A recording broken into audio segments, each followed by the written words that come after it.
आज hello friends, मैं पंडित ललन कुमार झा शाश्वत पूर्व की भांति मित्रों आपको पुनः नई जानकारी देने जा रहा हूं। फ्रेंड्स, मुझे उम्मीद है कि मेरे इस वीडियो को जो मैंने यूट्यूब पर आपकी भलाई के लिए बहुत सारे तथ्यों को लेकर डाला, आप ज़रूर लाभ ले रहे होंगे।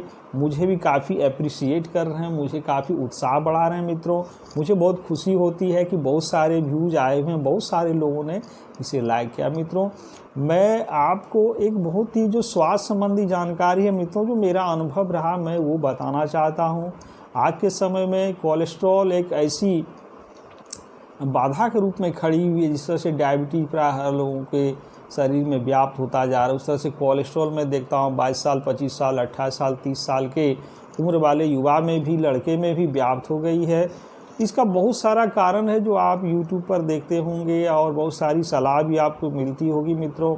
खुद आपको भी जानकारी होगी कि जो नॉनवेज खाने वाले होते हैं, ज़्यादा स्पाइसी चीज़ खाते हैं, ज़्यादा ऑयली फूड खाते हैं मित्रों, उन्हें कोलेस्ट्रॉल होता है। बात सत्य भी है, किंतु हमने देखा कि कोलेस्ट्रॉल होने का मुख्य जो दो महत्वपूर्ण कारण है, जिस पर मित्र कभी भी चर्चा नहीं होती, न ही डॉक्टर बताते हैं, न हम आप सोच पाते हैं। हमने बहुत सारी किताबें, मेरे सामने लाइब्रेरी है, इस साइड भी भरी बुक है मित्रों। हमने आयुर्वेद की किताबें पढ़ी, एलोपैथ की किताबें पढ़ी और बहुत सारे हेम्योपैथ के बुक को भी हमने पढ़ी, जो आप देख सकते हैं। मेरे पास बहुत सारा हेम्योपैथ की दवा भी है जो मैं पर्सनल यूज करता हूँ। बहुत सारी किताब भी मेरे रेक में भरी हुई है फ्रेंड।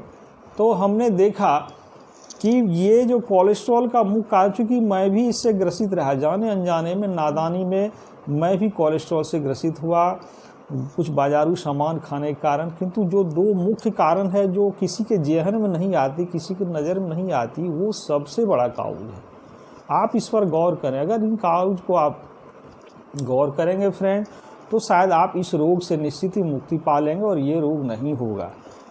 सबसे पहला कारण है कि आप जो भोजन करते हैं, खाना खाते हैं, वो बहुत ही कम समय में, बहुत ही लिटिल स्कोप दे करके आप जल्दी जल्दी बिना चबाए मित्रों इसे डाल देते हैं, अपने पेट के अंदर डालते हैं। जिस भोजन में कम से कम 25 मिनट 30 मिनट आपको समय देना था, पूरा चबाना था फ्रेंड्स, वो आप 1 से 2 बार में मुंह में डाल करके दांत गाल में आप चलाए और अपने पेट में उसे निगल दिए। पानी ऊपर से डाले कि चले जाओ जगह पर, तुम पचो वहाँ जाके, जो कि फ्रेंड्स सबसे बड़ी गलती है। ये मैंने भी अपने वकालत प्रोफेशन में इस दुख को झेला और भोगा फ्रेंड्स। जज साहब 11 बजे बैठेंगे, 10:30 में कचहरी घुसनी होती थी और सारे पूजा पाठ करने के बाद खाना में मैं 5 मिनट मुश्किल से टाइम देता था। खाना आई, जैसे तैसे खाया, पानी के बलबूते उसे भीतर किया मित्रों। और क्या होता, उसके बाद मुझे काफ़ी गैस बनने लगता, और गैस का कारण ये भी है। तो जो अन्न जिसमें इतना तत्व है, रासायनिक तत्व जो शरीर में घुल करके आपको फ़ायदा देगा, वो डाइजेस्ट नहीं होता है। उसके साथ खाएगा सारा जो मिनरल्स है, विटामिन्स है, जो आप अपने शरीर की भलाई के लिए, अच्छे स्वास्थ्य के लिए खाते हैं, उसे चबाए नहीं, आपका लार उत्पन्न नहीं हुआ, जो आंत के लिए बहुत ही ज़रूरी है, पाचन तंत्र के लिए बहुत ही ज़रूरी है, और वो हम आप नादानी से, गलती से अपने पेट में डालते हैं, बगैर चबाए भोजन करते हैं, उसे बिल्कुल छोड़ देते हैं पेट के भरोसे, जो दांत से हमें चबाना था। और एकाग्रता नहीं होती है, बगैर एकाग्रता का कहीं और ध्यान रखे हैं, मोबाइल पर, टीवी पर, और हम आप चबा जाते हैं। ये पहला कारण है, पहली गलती है। अगर कोई भी युवक कितना भी स्वस्थ, अगर ये गलती कर रहा है, कोई भी पर्सन, चाहे बुजुर्ग हों, ओल्ड एज वाले हों, कम एज वाले हों, अगर बगैर चबाए ज़्यादा टाइम दिए खाना में वो भोजन करते हैं मित्रों, तो कोलेस्ट्रॉल से ज़रूर ग्रसित होंगे वो।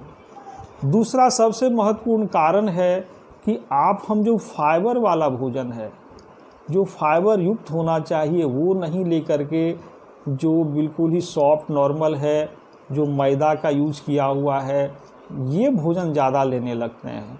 बिना फाइबर के भोजन के कारण भी हमारे आपके भीतर कोलेस्ट्रॉल डेवलप होता है, उसे आंत ढंग से पचा नहीं पाता मित्रों, और हमारे आपके शरीर में जो हृदय पचाने में मदद करता है, बिल्कुल जो ब्लड बन के हृदय में आता है, उसके साथ जो फैट है, जो तत्व फैटी है, वो सारा ब्लड में घुलनशील होकर के हमारे आपके नस में दौड़ जाता है और नस में जाकर के जाम हो जाता है।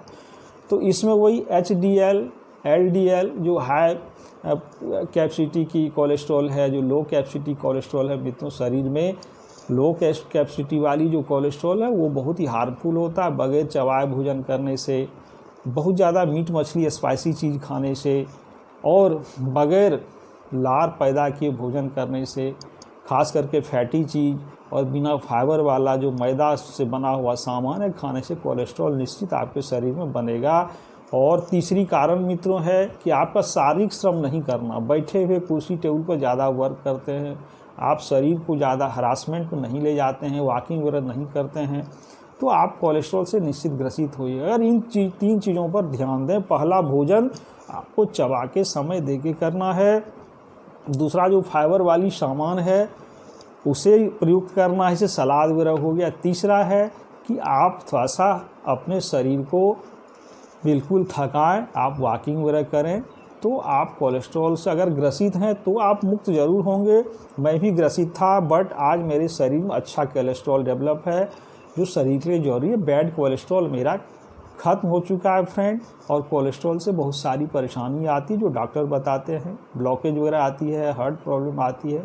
तो मेरे इस अनुभव को मैं डॉक्टर नहीं हूँ, बट मेरा अनुभव हमने जो स्टडी से पाया आपको शेयर कर रहा हूँ। सबसे पहले आप भोजन पर ध्यान दें, मोबाइल को ऑफ करें, टीवी को ऑफ करें, आराम से स्वाद लेकर के, और भोजन जो आपकी थाली में आई है ना उसे देखते हुए प्यार से अपने मुंह में श्रद्धा से लार प्रकट करें, आराम से खाएं, तो कोलेस्ट्रॉल की शिकायत धीरे धीरे बंद हो जाएगी। धन्यवाद फ्रेंड्स।